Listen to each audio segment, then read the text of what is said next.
मेरे प्यारे दोस्तों, विभो 24 स्टडी चैनल पर आप सभी का स्वागत है। भारत माता की जय। आप सभी चैनल पे नए हों तो चैनल को सब्सक्राइब करिए, वीडियो को ज़्यादा से ज़्यादा लोगों तक शेयर करिए। यहाँ पर लेखपाल मुख्य परीक्षा जो 19 जून 2022 को होनी है, उसके लिए ताबड़तोड़ प्रैक्टिस क्लास चल रही है। आप सभी इस प्रैक्टिस क्लास का भरपूर प्रयास के द्वारा लाभ उठाएं और इस प्रैक्टिस क्लास से ज़रूर आपके परीक्षा में प्रश्न आएंगे। तो इसमें प्रश्नों की श्रृंखला चल रही थी, तो प्रश्न की श्रृंखला को हम आगे बढ़ाते हुए हमारा पहला प्रश्न है, इस प्रदेश में प्रचलित धरातल की माप में से कौन सा सही नहीं है। आप सभी को ध्यान देना है कि यहाँ पर पूछ रहा है कौन सा सही नहीं है। तो पहला ऑप्शन है 20 कंचवासी बराबर 1 विश्वांशी। दूसरा ऑप्शन है 20 विश्वांशी बराबर 10 बिस्वा। तीसरा ऑप्शन है 20 बिस्वा बराबर 1 बीघा। चौथा ऑप्शन है 1 बीघा बराबर 55 गुणे 55 वर्ग गज। तो इसमें जो सही नहीं है वह ऑप्शन नंबर बी है, 20 विश्वांशी बराबर 10 बिस्वा। 1 उनवांशी बराबर 24.5025 वर्ग इंच होता है और 1 कचवांशी बराबर 20 उनवांशी होता है। 1 विश्वांशी बराबर 20 कचवांशी बराबर 1 वर्ग गट्ठा होता है। 1 बिस्वा बराबर 20 विश्वांशी बराबर 20 वर्ग कट्टा होता है। एक कच्चा बीघा बराबर 63 एक कच्चा बीघा माइनस 63/3 बिस्वा बराबर 1008 वर्ग गज और 3 वर्ग फुट। बीघा भारत के कुछ हिस्सों तथा नेपाल एवं बांग्लादेश में जमीन को माप करने का औपचारिक पैमाना माना जाता है। अगला प्रश्न है, वार्षिक क्रम और वर्षांतरण फसल उगाने की व्यवस्था को क्या कहते हैं। वार्षिक क्रम और वर्षांतरण फसल उगाने की व्यवस्था को क्या कहा जाता है। फसल रोपण सूचकांक कहा जाता है, फसल रोपण प्रभाव कहा जाता है, फसल रोपण विधि कहा जाता है, फसल रोपण अनुक्रम कहा जाता है। तो इसका सही जवाब होगा ऑप्शन नंबर डी, फसल रोपण अनुक्रम कहा जाता है। भिन्न भिन्न फसलों को किसी निश्चित क्षेत्र पर एक निश्चित क्रम से किसी निश्चित समय में बोने को शस्य आवर्त या फसल चक्र कहते हैं। इसका उद्देश्य पौधों के भोज्य तत्वों का सदुपयोग तथा भूमि की भौतिक, रासायनिक तथा जैविक दशाओं में संतुलन स्थापित करने के लिए किया जाता है। ऋतु आधारित फसलें। पहला फसल है रबी की फसलें। इसकी बुआई नवंबर दिसंबर में होती है, कटाई अप्रैल मई में होती है। इसमें प्रमुख फसल है गेहूं, जौ, चना, सरसों, मसूर, आलू, तंबाकू, लाही इत्यादि। खरीफ की फसलें। इसकी बुआई जून जुलाई में होती है और कटाई अक्टूबर नवंबर में होती है। इसमें प्रमुख फसलें हैं धान, बाजरा, मक्का, कपास। जायद की फसलें हैं इसे रबी और खरीफ के बीच की फसल कहा जाता है। इस फसल की बुआई मार्च में, कटाई जून में होती है। इसमें प्रमुख फसल है खरबूज, तरबूज, भिंडी, करेला इत्यादि। अगला प्रश्न हमारा है, प्रतिवर्ष भारत में कितना कृषि का कूड़ा और खरपतवार निकलता है? 250 million ton, 350 million ton, 400 million ton, 300 million ton. इसका सही जवाब होगा option number B, 350 million ton.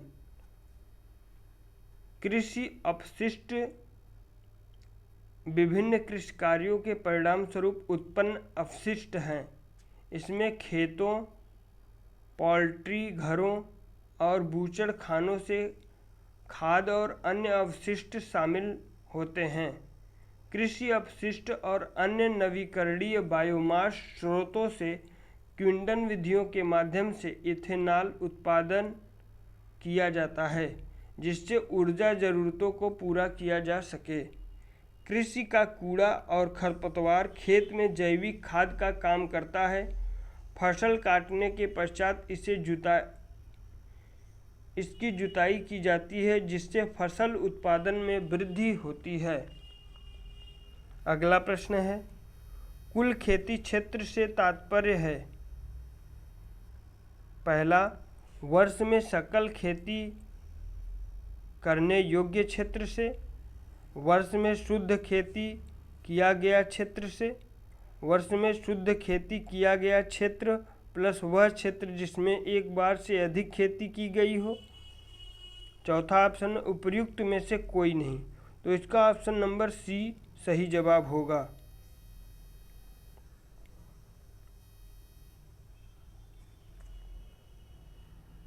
कुल खेती क्षेत्र से तात्पर्य वर्ष में शुद्ध खेती की गई क्षेत्र और वह क्षेत्र जिसमें एक बार से अधिक खेती की गई हो। भारत एक कृषि प्रधान देश है। कुल क्षेत्रफल का 51% भाग कृषि पर भारत में निर्भर है। 4% भाग चारागाह पर, 21% पर वन है, 24% बंजर और बिना उपयोगी की हैं। देश की कुल श्रम शक्ति का लगभग 52% भाग कृषि और इससे संबंधित उद्योग धंधों से अपनी आजीविका चलाता है। अगला प्रश्न हमारा है, निम्नलिखित में से कौन सी रूट क्रॉप नहीं है? ऑप्शन नंबर 1 आलू, ऑप्शन नंबर बी शकरकंद, ऑप्शन नंबर सी चुकंदर, ऑप्शन नंबर डी ईख। तो इसका सही जवाब है ऑप्शन नंबर डी ईख। ईख या गन्ना यह नगदी खरीफ फसल है। गन्ना का तना खाया जाता है। गन्ना का प्रयोग चीनी, गुड़ एवं शराब बनाने में होता है। यूपी के कानपुर में भारतीय गन्ना अनुसंधान केंद्र की स्थापना की गई है। गन्ना से इथेनॉल की प्राप्ति, इसका प्रयोग परिवहन के ईंधन के रूप में किया जाता है। कुछ हम अनुसंधान के बारे में जान लेते हैं।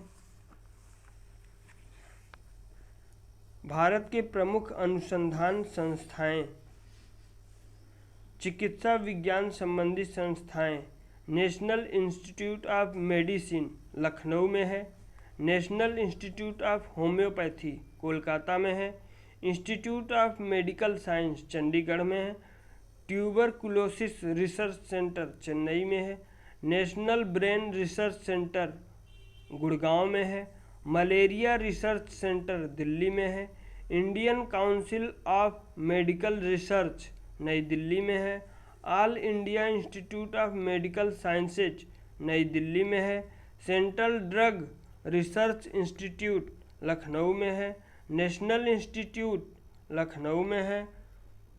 कृषि और पशुपालन अनुसंधान संस्थाएं, गन्ना प्रजनन केंद्र कोयम्बटूर में है, केंद्रीय चावल अनुसंधान संस्थान कटक में है। केंद्रीय शुष्क क्षेत्र अनुसंधान संस्थान जोधपुर में है। National dairy research institute Karnal Haryana में है। केंद्रीय वनस्पति अनुसंधान संस्थान लखनऊ में है। Birbal Sahni institute of palaeobotany Lucknow में है। भारतीय कृषि अनुसंधान परिषद नई दिल्ली में है। भारतीय कृषि अनुसंधान संस्थान नई दिल्ली में है। Indian institute of horticulture research Bangalore में है। Indian lac research institute Ranchi Jharkhand में है। Central tobacco research institute Rajahmundry Andhra Pradesh में है। अंतरिक्ष अनुसंधान संस्थाएं स्पेस एप्लीकेशन सेंटर अहमदाबाद में है। Centre for advance technology Indore में है। INSAT master research organisation Thumba Kerala में है। सतीश धवन अंतरिक्ष केंद्र श्रीहरिकोटा आंध्र प्रदेश में है। Indian remote sensing institute Dehradun में है। विक्रम साराभाई स्पेस सेंटर तिरुवनंतपुरम त्रिवेंद्रम में है। ISRO सैटेलाइट सेंटर बेंगलोर में है। परमाणु अनुसंधान संस्थाएं Indira Gandhi centre of atomic research Kalpakkam Tamil Nadu में है। रेडियो इम्यूनो एसे सेंटर डिब्रूगढ़ असम में है। भाभा परमाणु अनुसंधान केंद्र ट्राम्बे मुंबई में है। फिजिकल रिसर्च लेबोरेटरीज अहमदाबाद में है। Saha institute of nuclear physics Kolkata में है। अन्य अनुसंधान संस्थाएं national environmental engineering research institute Nagpur में है। Indian institute of petroleum Dehradun में है। वन अनुसंधान संस्थान देहरादून में है। नेशनल केमिकल लेबोरेटरी पुणे में है। Central marine research station Chennai में है। Central buildings research institute Chennai में है। Centre for cellular and molecular biology Hyderabad में है। वेटरनरी रिसर्च इंस्टीट्यूट इज्जत नगर में है। हमारा अगला प्रश्न है, गेहूं में प्रोटीन का प्रतिशत कितना होता है? तो इसका पहला ऑप्शन है 12%, दूसरा ऑप्शन है 30%, तीसरा ऑप्शन है 45%, चौथा ऑप्शन है 25%। तो इसका सही जवाब होगा ऑप्शन नंबर ए 12%। इसका वैज्ञानिक नाम है ट्रिटिकम एस्टिवम। यह प्रोटीन का एक बड़ा स्रोत है। गेहूं उत्पादन में भारत का चीन के बाद दूसरा स्थान है। भारत राज्यों में सर्वाधिक गेहूं उत्पादक राज्य उत्तर प्रदेश है। मनुष्य का वैज्ञानिक नाम होमो सैपियंस है। मेढक का वैज्ञानिक नाम राना टाइग्रिना है। बिल्ली का वैज्ञानिक नाम फेल्स डोमेस्टिका है। कुत्ता का वैज्ञानिक नाम कनिस फैमिलिस है। गाय का वैज्ञानिक नाम बॉस इंडिकस है। मक्खी का वैज्ञानिक नाम मुस्का डोमेस्टिका है। आम का वैज्ञानिक नाम मैंजीफेरा इंडिका है। धान का वैज्ञानिक नाम ओरजा सेंटिवा है। गेहूं का वैज्ञानिक नाम क्रिटिकल एस्टिवम है। मटर का वैज्ञानिक नाम पिसुम सिटिवम है। चना का वैज्ञानिक नाम साइरस एरिटिनम है। सरसों का वैज्ञानिक नाम ब्रेसिका कंप्रेसिस है। ब्रेसिका कंप्रेस्ट्रिक्स। हमारा अगला प्रश्न है,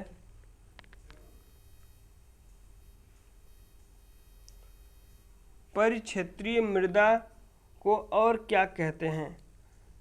ड्रिफ्ट मृदा कहते हैं, एलुवियस मृदा कहते हैं, ट्रांसपोर्टेड मृदा कहते हैं, उपर्युक्त सभी। तो इसका सही जवाब होगा ऑप्शन नंबर डी, उपर्युक्त सभी। एनपीके के किस अनुपातिक प्रयोग की संस्तुति की गई है?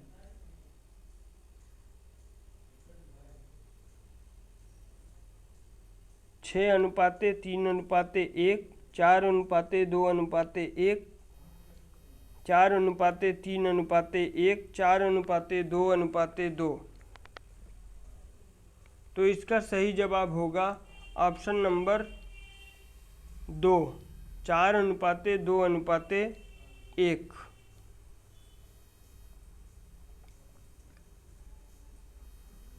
इस प्रश्न से संबंधित कुछ महत्वपूर्ण तथ्य हैं। फसलों के वृद्धि एवं विकास हेतु नाइट्रोजन, फास्फोरस एवं पोटेशियम एक महत्वपूर्ण घटक होता है। नाइट्रोजन N, फास्फोरस P तथा पोटेशियम K का प्रयोग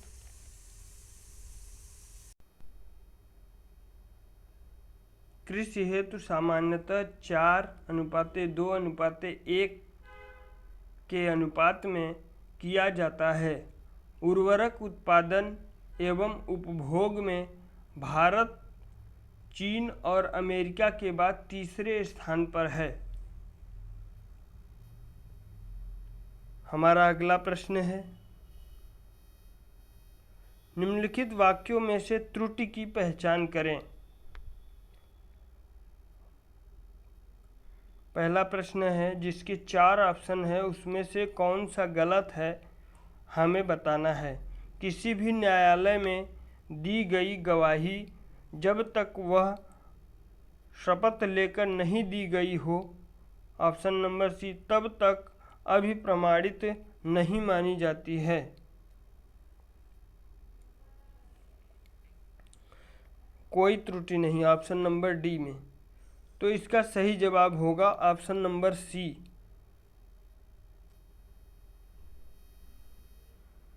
इसमें अभी के जगह अधिप्रमाणित नहीं मानी जाती होना चाहिए।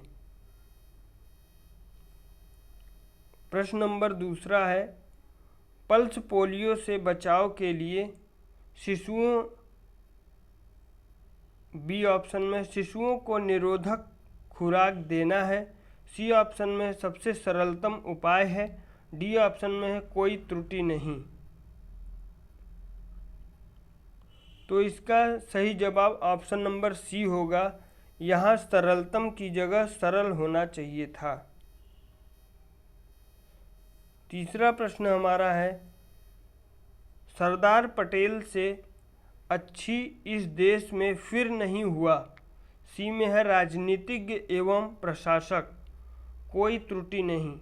तो इसका सही जवाब होगा option number A, Sardar Patel से अच्छा होगा, अच्छी नहीं होगा।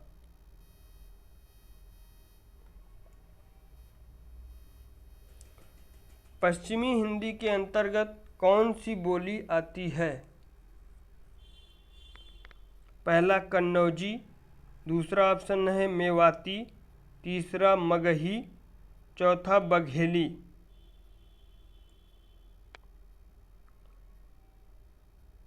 तो इसका सही जवाब होगा option number A, Kannauji.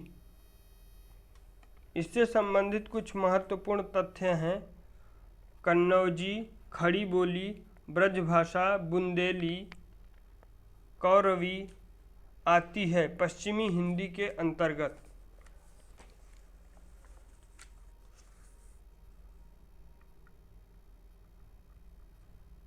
Marwari पश्चिमी राजस्थानी, जयपुरी या ढूढ़ाड़ी पूर्वी राजस्थानी, मेवाती उत्तरी राजस्थानी, मालवी दक्षिणी राजस्थानी में बोली जाती है। और पश्चिमी हिंदी में कौरवी या खड़ी बोली, बांगरू या हरियाणवी, ब्रजभाषा, बुंदेली, कन्नौजी बोली जाती है। पूर्वी हिंदी में अवधी, बघेली, छत्तीसगढ़ी। अवधी मध्य प्रदेश में, बघेली छत्तीसगढ़ में, छत्तीसगढ़ी उत्तर प्रदेश में बोली जाती है।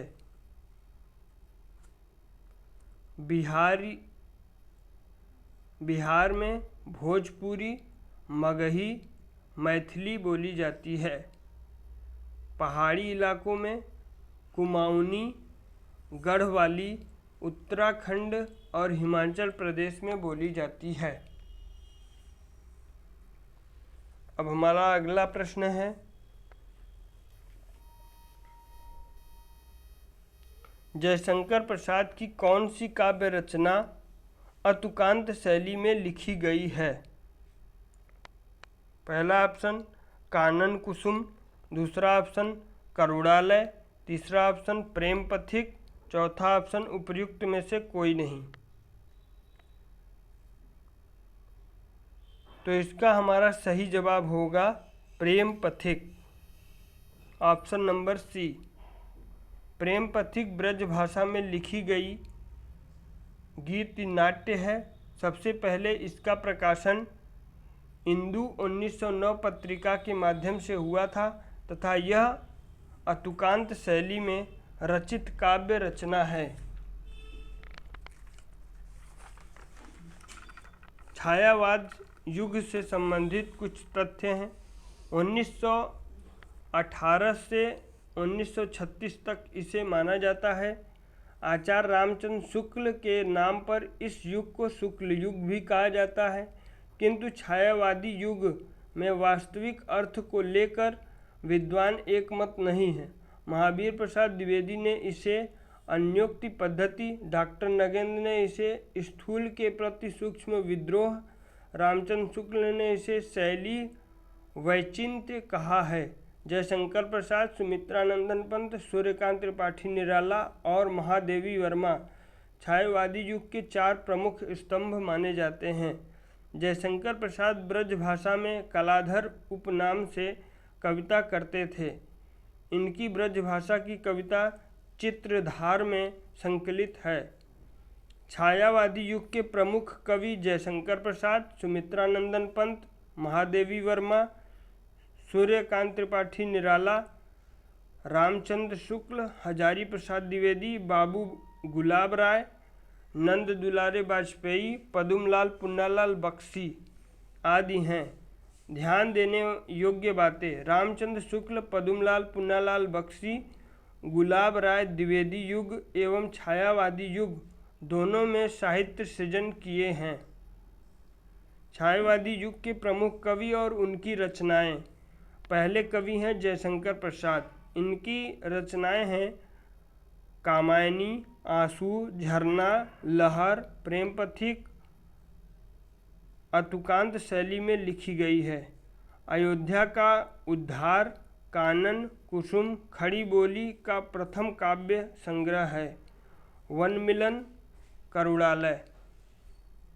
रामधारी सिंह दिनकर ने भी उर्वशी की रचना की है। यदि विकल्प में दोनों आते हैं तो ऐसी स्थिति में रामधारी सिंह दिनकर सही होंगे। झरना, आंसू, लहर, कामायनी जयशंकर प्रसाद की छायावादी रचनाएं हैं। कामायनी जयशंकर प्रसाद की अंतिम कृति तथा झरना को छायावादी युग का प्रथम काव्य संग्रह माना जाता है। सूर्यकांत त्रिपाठी निराला दूसरे कवि हैं। इनकी रचना है अनामिका, परिमल, तुलसीदास, गीतिका, कुकुरमुत्ता, नए पत्ते, अड़िमा, बेला, आराधना आदि। महादेवी वर्मा की है यामा, रश्मि, निर्जा, संध्या गीत, निहार प्रथम काव्य कृति है। अतीत के चलचित्र रेखाचित्र है। रश्मि, निर्जा, संध्या गीत और निहार के सभी गीतों का संग्रह यामा में प्राप्त होता है। सुमित्रानंदन पंत अगले कवि हैं। लोकायतन, इनकी रचना है लोकायतन, गुंजन, युगांत, पल्लव, युगवाणी, उच्छ्वास, वीणा, ग्रंथि, चिदंबरा, कला और बूढ़ा चाँद, वाणी आदि है। उदय शंकर भट्ट अगले कवि हैं। इनकी रचना है अमृत और विष, राका, विसर्जन, युद्ध द्वीप, मानसी, तक्षशिला है। मेरे प्यारे दोस्तों, विभा 24 हिस्ट्री चैनल को सब्सक्राइब करें, वीडियो को ज़्यादा से ज़्यादा शेयर करें, लाइक करें और वीडियो पूरा देखने के बाद अपना फीडबैक कमेंट बॉक्स में ज़रूर दीजिएगा। वीडियो में कुछ सुझाव हो तो अपना सुझाव ज़रूर बताइएगा। मेरे प्यारे दोस्तों, आप सभी स्वस्थ रहें, मस्त रहें, व्यस्त रहें। बहुत बहुत धन्यवाद।